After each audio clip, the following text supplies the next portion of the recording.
Political council. Mary Fair Bush was the first president. Joanne Robinson followed her as president a few years later. So these were activist women. And these women are the ones that started the bus boycott.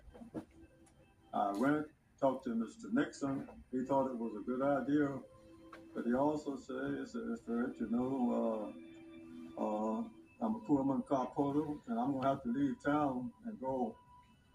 But I will work with you. You talk to Joanne Robinson, get back in touch with me.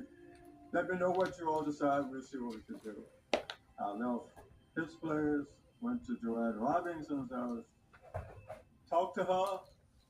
We concluded 2 or 3 things in our conversation. One, if we were going to have a protest and get the community involved, now is the time to do it.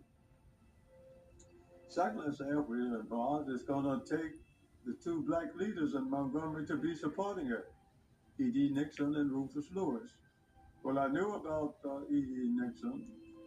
I knew all Rufus Lewis. I didn't know him like I did her, but he owned a nightclub. But he was interested in getting people registered to vote and interested in getting persons held accountable once they were elected.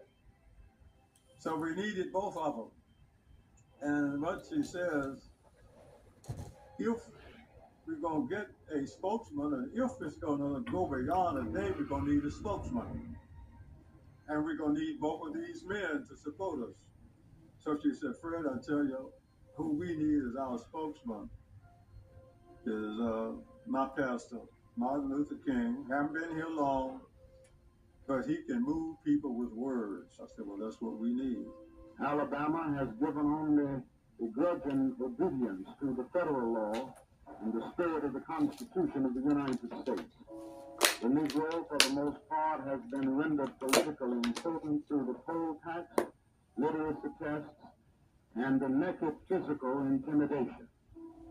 The right to vote, in fact, does not exist for the black man in Alabama. I said, well, if we see if we can get him to do that.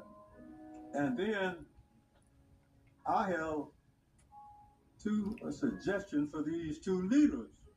E.D. Nixon knows A. Philip Randolph, who's president of his Pullman Car Porters Union in New York. Get him to be the treasurer.